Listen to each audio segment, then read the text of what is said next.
I think going way back in time was what I call the toilet paper version, which was a roll of cash register paper, and it would just roll it forward and backwards like a player piano, and there were hundreds of hand-painted pictures and text on each on this roll of cash register paper, and the computer would roll it to the one it wanted, stop, and then a light would light up behind, and then there was this dark smoke glass, so you couldn't see it until the light lit up. And so it was mechanical and computer. Yeah, mechanical and computer. How long before you came to us? Was that going months before or a year before? It's probably more than 2 years before. Wow. And then after that, we took it to the toy companies, and they all loved it, and they had no idea how they would print that cash register paper. They had none. They said, we have no idea how we could do this, how we can manufacture it. And then, so I thought, well, and we came up with what I call the Rolodex. And this thing was huge, this big, giant Rolodex with double cards. And it would go flipping through these hundreds of cards on each reel, and then stop, and then either this light or that light would light up. Same thing with the smoke glass, and you would make your decision. Determined, weren't you? Well, I thought it was fun. Then we came up with the first Laserdisc version, which was still pictures. We evolved because for any given scene, we might have 5 or 6 stills, and we had for the first time live voice. And then that led to Dragon's Lair for the coin-op, and we're saying, okay, well, if we're going to do this for coin-op, because we were also developing coin-operated games, and we said, well, if we're going to take this thing, at that time it was called Secrets of the Lost Woods, and that became Dragon's Lair. And Dragon's Lair was just a working name, and you know how that goes. It stuck. If you recall, we had demonstrations and things working when you guys came out to show it to you, and I think the biggest point was when we saw The Secret of NIMH, and I just went, wow, this is an incredible movie film, because I forgot that it was an animated film. So you pitched the Rolodex and called you. I still remember the day you and Jim Pierce came to the studio, and when you guys left, we all looked at each other going, what are they talking about? I mean, it was just a different world, and all the way through it. I mean, probably, if you remember, you came to us, I think, in October of '82, mm-hmm. and we jumped on it right away. And Don started thinking about designs and stuff like that. And then you sent over your first continuity of a sequence, and then he started asking questions like, "Wait a minute, we're going to go to there's a moment any time during this little sequence of this particular room where he might die. We have to come up with ways of branching the nomenclature, though, and we would say this is a threat moment, this is a resolve moment, this is a new threat moment, this is a resolve moment. So we kept saying threat, resolve, threat, resolve. The one that you got me, because I was really out to lunch, was you said, even after you finish the animation, we're going to have to program it. And I thought, a program? Yeah, I know what a program is. You read it when you go to the theater. But I didn't know what programming meant, and I knew that there was somewhere down in San Diego there was something weird going on. That's all I knew.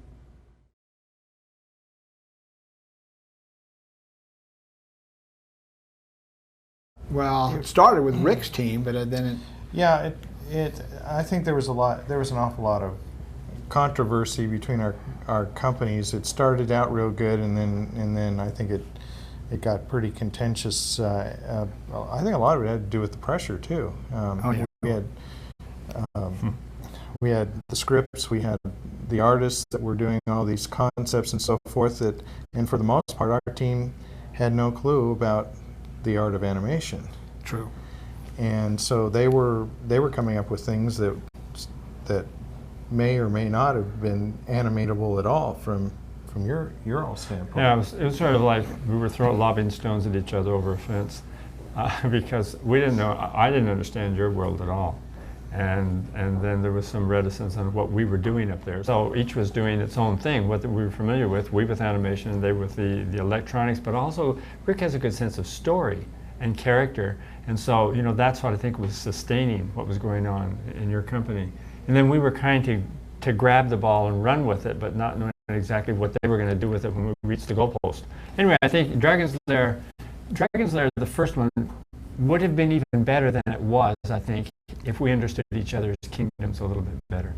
But it was a moment of getting acquainted and we knowing what their job was and vice versa. But I believe just the story elements, that we hooked into almost immediately. And what we were trying to tell was a story of a knight who was a ne'er-do-well, who was sort of klutzy and didn't know quite what he was doing and wasn't very adept, trying to save a princess that was equally not adept. And so I think that it is absolutely getting acquainted, because we were designing from a gameplay standpoint, right. and you were having to work from how do I bring it to life from an animation standpoint. And the problem was the sometimes what we were ending up with wasn't playable as a game.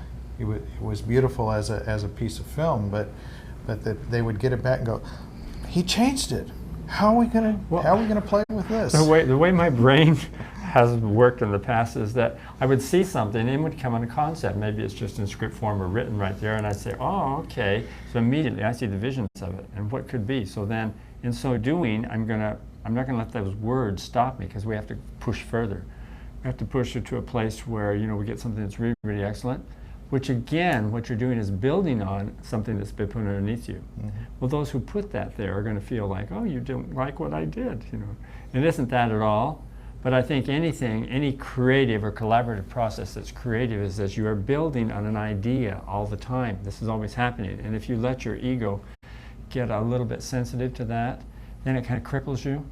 You should know the ideas are going to come. They come from out there somewhere. And when they come to you, it doesn't matter who births it. It's just you want to keep going for even more if you can get it even better. And I think that's what we were going through in the beginning was how to make the best thing game-wise and picture-wise on the screen so that the viewer could enjoy it. Well, the other problem is we were in uncharted waters. Completely, So there, it was a ship without a helm sometimes, because you had never been there and we had never been there, and trying. That was fun, though. Trying to. You don't know where you are. And I think we survived it, and Dragon's Lair went on to become that unimaginable success because of the fact that we really were in uncharted waters, and I think our audience, which is the kids out there, they accepted it for what it was. Yeah, I think that's what they didn't have any milestone to compare it to.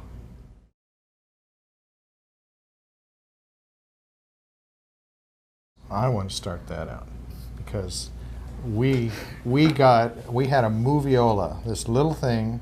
It was this big. That was how that's the only way we ever saw this film, was on a moviola. The thing was about this big. Terrible, but it allowed us to see the film. And then the best we got was when we did the transfer, and transfer onto digital. It was actually a video. Or video format. Yeah. Even on 1-inch C back then, the quality was what today's television is. It was good quality. It was better than TV. TV couldn't actually reproduce the. But for me, I never really got to see a big screen of it. Yeah.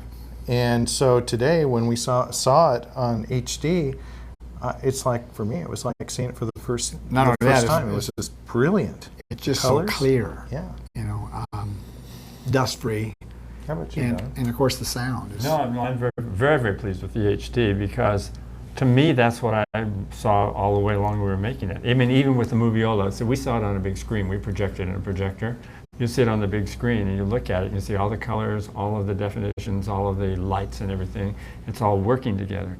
So I'm used to seeing that, and so all the other formats we put this game to, I just sort of because it was a lot less than what was always I would not look at them. I would not look at them. See, I can look at this now, and I can say, oh yeah, okay, that's closer.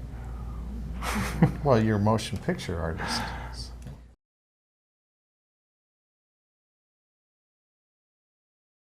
And really, all that was got done was a concept, not even a game design, just a one-page concept of what it was going to be. And Don did a poster a pencil for a poster of Barnacle Bill and the Sea Beast, and I think Don Moore or Ron Diaz, one of the background artists, painted it into a poster about this big, and people have seen that. People, and they've asked about it. Part of what happens too is over the years, I think I've noticed that we pick an interesting title, then try and fit a story into it. I mean, All Dogs Go to Heaven was one of those titles. And you do it hoping that, you know, it has an attraction from just the concept or from the title of the thing. Sea Beast was one of those that just sort of rings when you hear it, the Sea Beast, you know, what is it? And some titles don't have that at all.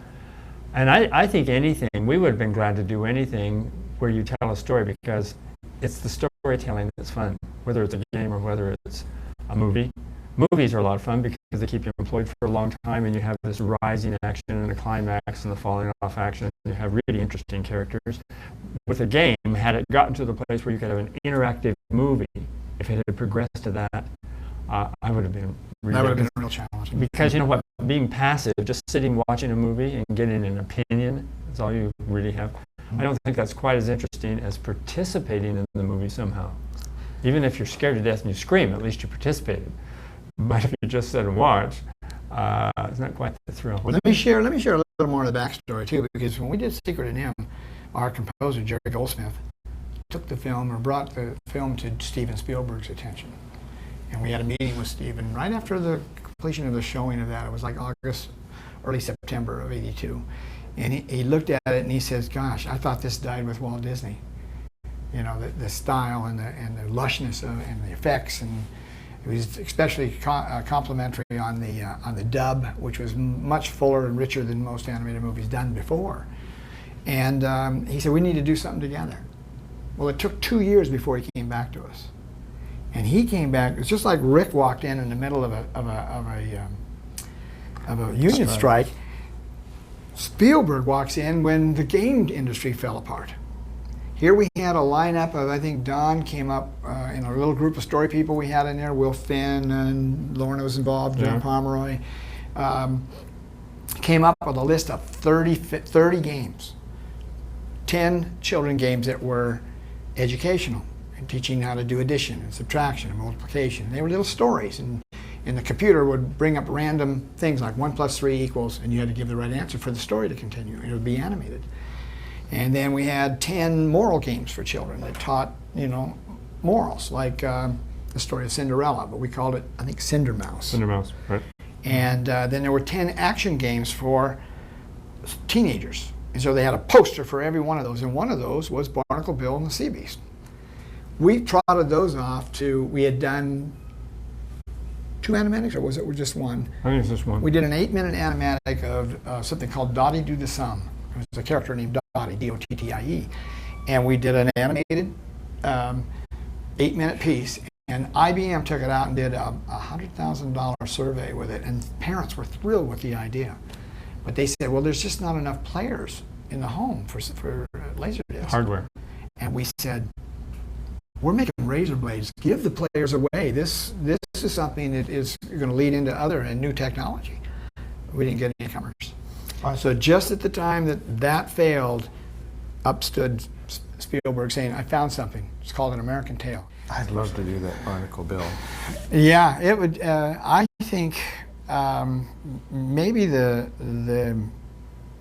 wouldn't necessarily be an arcade game, although you could test it in arcades to find out if it would work. But with the ability to do interactive DVD now, I mean, it seems to me that you've got a lot more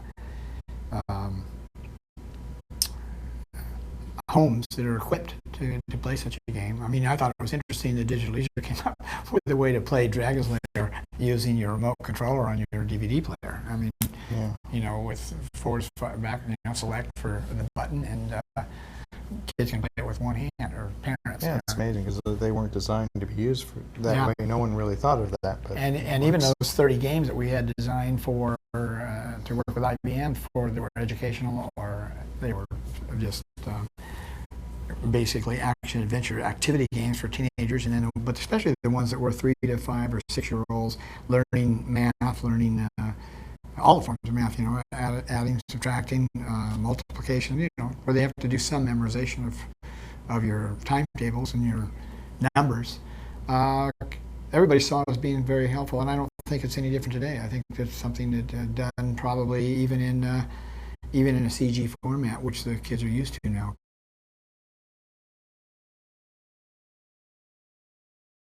That was Rick's testing. I think things were animated. Some things actually were all the way to color. Some weren't. I know Digital Leisure took the gargoyle sequence. We were able to find all of the pencil tests and were able to send those up to Digital Leisure, and they actually colored them and used the backgrounds and produced a version of it that the fans could all see. But those sequences were taken out because Rick's group, when they did the pay testing, bringing game enthusiasts in and paying them an hourly salary to play the game and tell them what works and what doesn't work, those sequences were hard to understand and hard to play. They downright boring. That sequence doesn't work, doesn't interest me, and it's difficult to get through. So, that's an easy thing, though. That's a really easy thing to go through, because in movies all the time, a movie starts out really, really good and then it sags. And you say the material's bad, cut it out, so then you have to hook it together again. And movies are always, they're sagging. And the sag moment is the moment that you're not doing anything very interesting. In games, you have the same thing. Yeah, that was a highly contested issue at the time, and it got left out in terms of the gameplay because we just found it was too hard for an opening gambit into the game. It was too difficult. Too many people were getting frustrated and they walk away from the machine, wouldn't put any more quarters in. So we basically just had to let it go. We didn't want to, but we found that for the average Joe Blow just starting, that's their first impression, and if they can't be successful at it, they're not going to keep putting money into the machine. So I think when those one-eyed tentacles came out of the water, it was really handsome to look at. At the same time, it was a shock, and they wouldn't be thinking about what move they had to make. And they couldn't figure it out. So they couldn't figure it out. So and if they did figure it out, it actually jumped over the final action of that. Him breaking through and falling into the water. Coin operator has always been a true test of the quality of a game, because you're really asking a kid to reach into his pocket and pull out more money. And the game better be really good for him to reach into his pocket and pull out more money.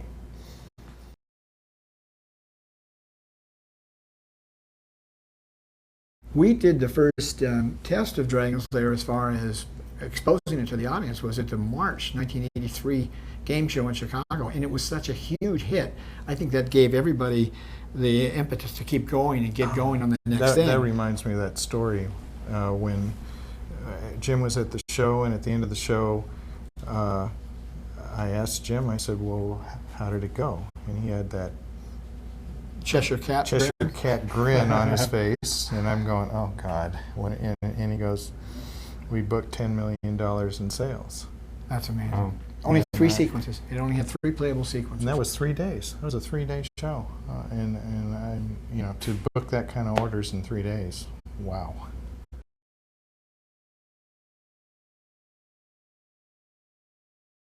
Let's see, my favorite scene in Dragon's Lair, let me think. It might be that sort of a magic room he goes in and it says, eat me and drink me, and I just thought it was, just the concept was funny. Mm-hmm. It was a very, very short scene, but been a lot of requests from people that actually wanted to buy the cells and the background from that sequence, and it was funny. We never could find the background, so it went missing at some point in our careers. For me, it was definitely the final scene. Oh, me too. Sequence 13. Yes. Yeah. To me, that made the game. That was the payoff. The dragon. No, I really think there was a real payoff there. Probably because of all those Playboy magazines that Don was Yeah, that was part of the payoff. Yeah, Why? Absolutely. I never looked at a Playboy magazine.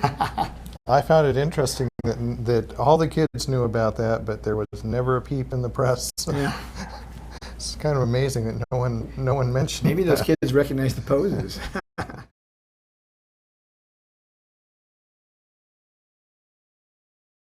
We've had all the artwork for almost everything we've done. The Dragon's Lair, our first film in Don's Garage, Banjo the Woodpecker Cat, and pieces of all the features, and especially the last 3 were passed on to us by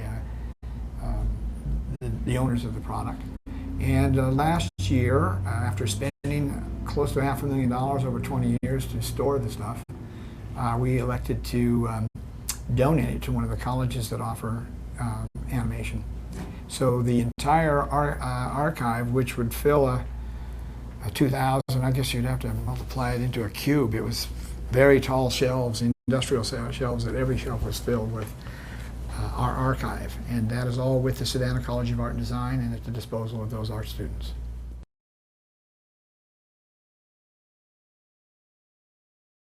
We've had a completed script for over 3 years now, and we've had some very positive meetings with the studios. Right now, and the studios agree it shouldn't be done as a CG movie, it should be done in traditional animation like the original game.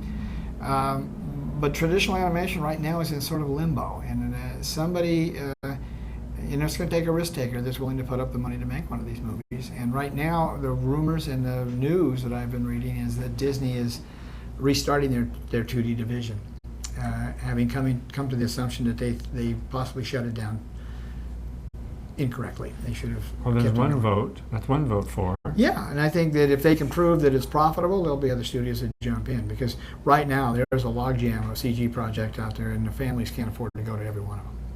I think there were 13 being released between July and September. That's almost one a week. So we're on CG overload then. We're in CG overload right now, so we'll see who falls out of the system. But Dragon's Lair, Don has boarded some of it already. It's a funny script. There's a comic book out. Arcana is not distributing, but they're publishing for MV Creations. They've just finished a composite of the first 3 issues that were done a couple of years ago, and Don had done the new cover for it. And they're fine. I've approved book issue 4 and 5. Those are in the pipeline. And 6, I'm waiting for the first pencils on that. But it looks really good. And they've introduced a new dragon in the movie. It is the coolest dragon. I don't think I've ever seen a dragon like that. The movie's actually a prequel. It's a prequel. You're going to follow Dirk from birth until he becomes a knight. And this dragon has amazing powers. Don't give this I away. won't give it away. So But it keep does your have fingers amazing crossed. powers.